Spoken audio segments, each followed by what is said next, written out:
নামনি অসমৰ এক গুৰুত্বপূৰ্ণ তীৰ্থস্থান তথা পৰ্যটনস্থলী মহামায়া মন্দিৰ। আজি আপোনালোকক মহামায়া মন্দিৰলৈ লৈ যাব বিচাৰিছোঁ, লগতে লহৰ কৃষ্ণলৈ স্বাগতম জনাইছোঁ। আহক আজি আমি মহামায়া মন্দিৰৰ বিষয়ে কিছু কথা জানো আৰু সেই মন্দিৰৰ ভিতৰত কি আছে এবাৰ চাই যাওঁ। শ্ৰী শ্ৰী মহামায়া স্নানঘাট মন্দিৰ।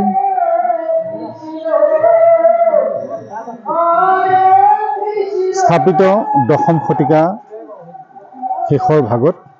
গতিকে আহক আজি আমি মন্দিৰ ভাগ দৰ্শন কৰি যাম। মহামায়া মন্দিৰ কোনে কেতিয়া নিৰ্মাণ কৰিছিল তাৰ কোনো নিৰ্দিষ্ট তথ্য পোৱা নাযায়। বিশ্বাস কৰা হয় যে বিখ্যাত দেৱী মহামায়াক পৰম্পৰাগতভাৱে পৰ্বতজোৰাৰ কছাৰী, কোচ আৰু নাথ আদি স্থানীয় লোকসকলে আৰাধনা কৰিছিল। ইয়াৰ লগতে মহামায়া পৰ্বতজোৰাৰ জমিদাৰৰ মুখ্য উপাস্য দেৱী আছিল। জনশ্ৰুতি মতে প্ৰায় 500 বছৰৰ আগতে বৰ্তমান বাংলাদেশৰ মৈমানসিঙৰ যদু চৌধুৰী নামৰ এগৰাকী বণিকে ত্ৰিপুৰাই নদীৰ ঘাটত মা মহামায়াৰ দৰ্শন কৰিছিল আৰু তাৰ পাছতেই এই মন্দিৰ নিৰ্মাণ কৰে। ইয়াত বাণী হিচাপে সুন্দৰভাৱে লিখিত আছে, পৃথিৱীৰ বজাৰত সুখ কিনিব পোৱা যায়, শান্তি কিনিব পোৱা নাযায়। আনহাতে এই দিশত লিখিছে, পবিত্ৰ হৃদয় যাৰ, ভগৱান সহায় তাৰ।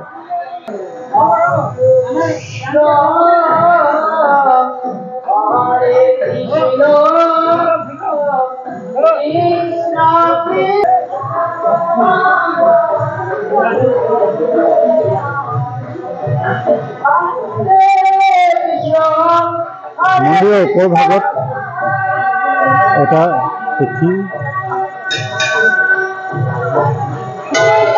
বৰ আচৰিত ধৰণৰ বিশেষকৈ এই মন্দিৰ অতি মহিমামণ্ডিত মন্দিৰ। এই মন্দিৰ অতি পুৰণি ঐতিহাসিক মন্দিৰ। এইপিনে সম্পূৰ্ণ গুহাৰ দৰে আছে। গছ-গছনি চাওক।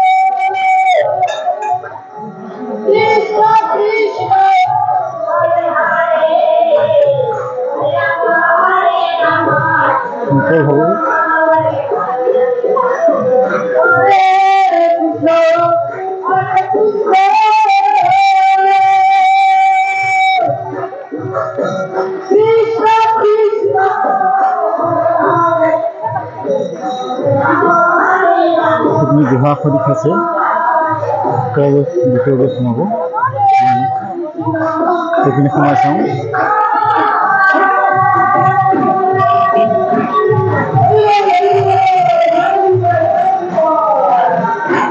মন্দিৰ ভাগ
আমি এই মন্দিৰ ভাগত সেৱা জনাইছোঁ।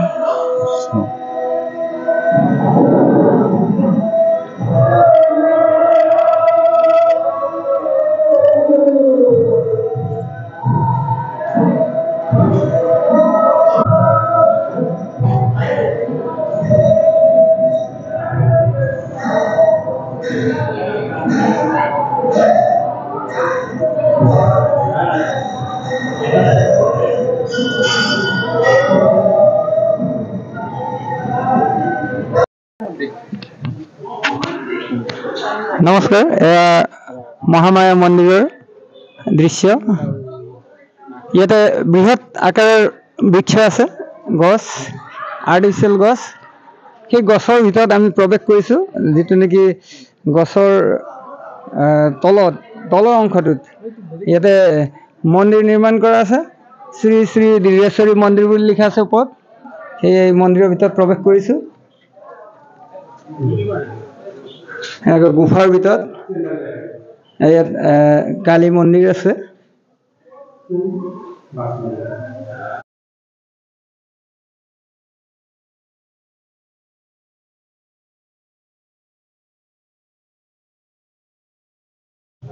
আমাৰ ইয়াতে আচাৰ্যসকল আছে। আমাৰ আচাৰ্যসকল, আপোনাৰ কোনটো বিভাগ আছিলে? মোৰ তামোলপুৰ সংকুলৰ নলবাৰী বিভাগ। নলবাৰী বিভাগ। এইফালে আচাৰ্য? মোৰ কামৰূপ। আপোনাৰ? মোৰ নগাঁও বিভাগ। নগাঁও বিভাগ। আমাৰ দিগন্ত আচাৰ্য ওলাই আহিবলৈ গৈছোঁ। ইয়াতে আৰু এটা গুফাৰ দৰে আছে মন্দিৰবোৰ।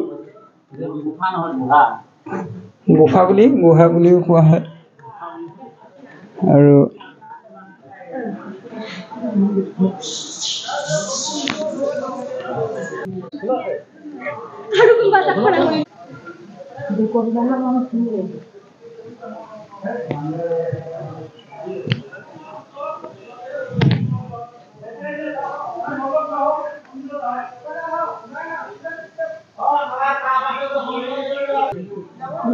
এয়া ব্ৰহ্মা মন্দিৰ।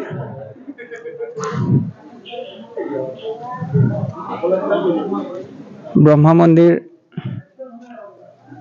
ব্ৰহ্মাদেৱৰ মন্দিৰ আছে ইয়াত।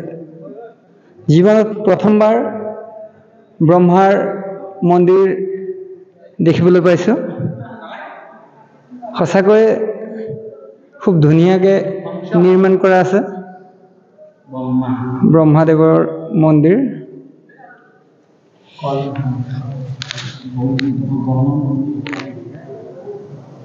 এয়া শ্ৰী শ্ৰী মহামায়া মন্দিৰ।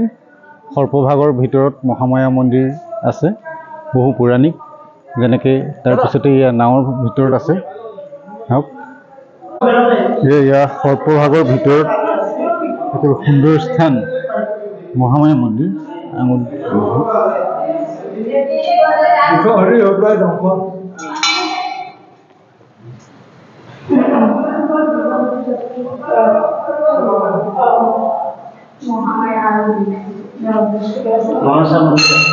মনসা মন্দিৰ ভিতৰত।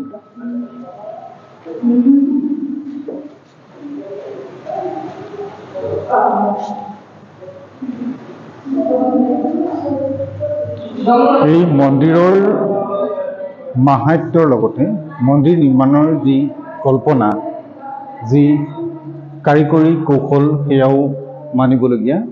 যেনেধৰণে এটি সৰ্পৰ ভিতৰত মন্দিৰ ভাগ আছে, এয়া মনসা মন্দিৰ।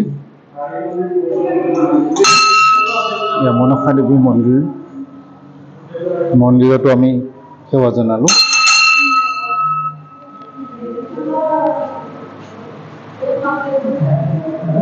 এইপিনেও সেই পথ আছিলে সৰ্পৰ ভিতৰেৰে।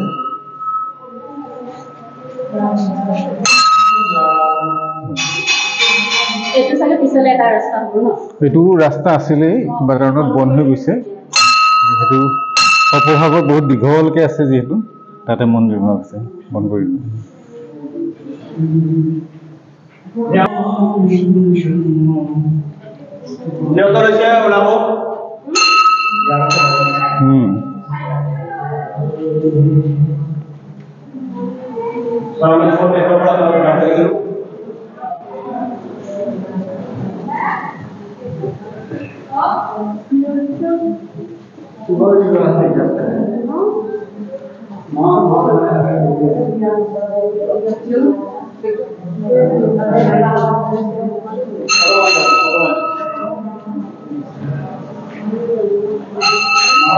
চান্দু সদাগৰৰ 6 পুত্ৰক বিষহৰে সাপৰ হতুৱাই দংশন কৰা এই দৃশ্য ইয়াত দেখুওৱা হৈছে। ইয়াৰ পিছতে মনসা অভিশাপত সদাগৰৰ নৌকা ডুবিব সেয়া দেখুওৱা হৈছে। এনেধৰণে বিভিন্ন চিত্ৰ ইয়াত অংকন কৰি ৰখা হৈছে।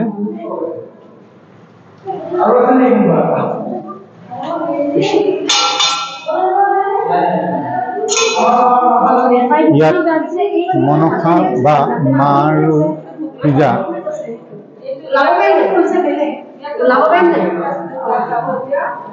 ঘূৰি আহিব লাগিব ফুৰিব।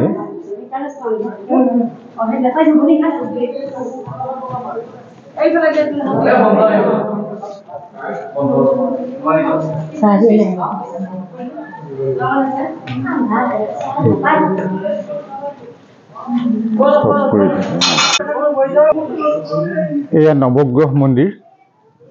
এই নৱগ্ৰহ পূজা হয় ইয়াত এতিয়া দেখুওৱা হৈছে।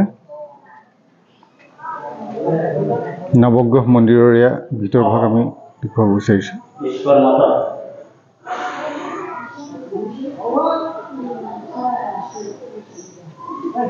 হনুমান মন্দিৰ, হনুমানৰ মূৰ্তি আছে, তাৰ তলতে হনুমান মন্দিৰ নিৰ্মাণ কৰা হৈছে, তলৰ ভাগলৈ আছে।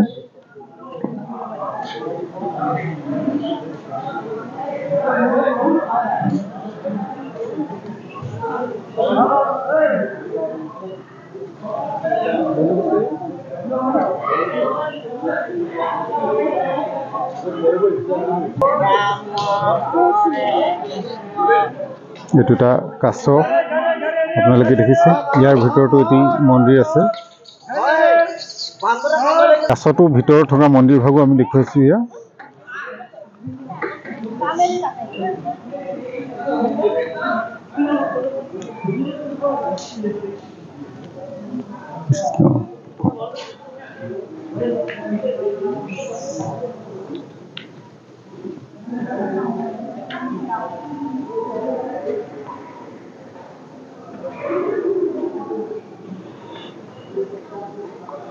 ইয়াত সকলো বুলি ক'ব লাগিব দেৱ দেৱতাৰ মূৰ্তিসমূহ আছে।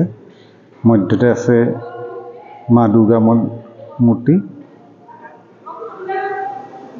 শিৱৰ, ব্ৰহ্মাৰ, বিষ্ণুৰ,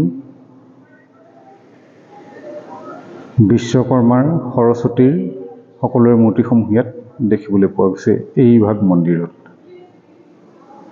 আজিলৈ আপোনালোকৰ মাজৰ পৰা বিদায় মাগিছোঁ। পুনৰ নতুন ভিডিঅ' লৈ আপোনালোকৰ মাজলৈ আহিম। চেনেলটো চাই থাকিব আৰু লগতে চেনেলটো এবাৰ ছাবস্ক্ৰাইব কৰি বেল আইকনটো প্ৰেছ কৰিব।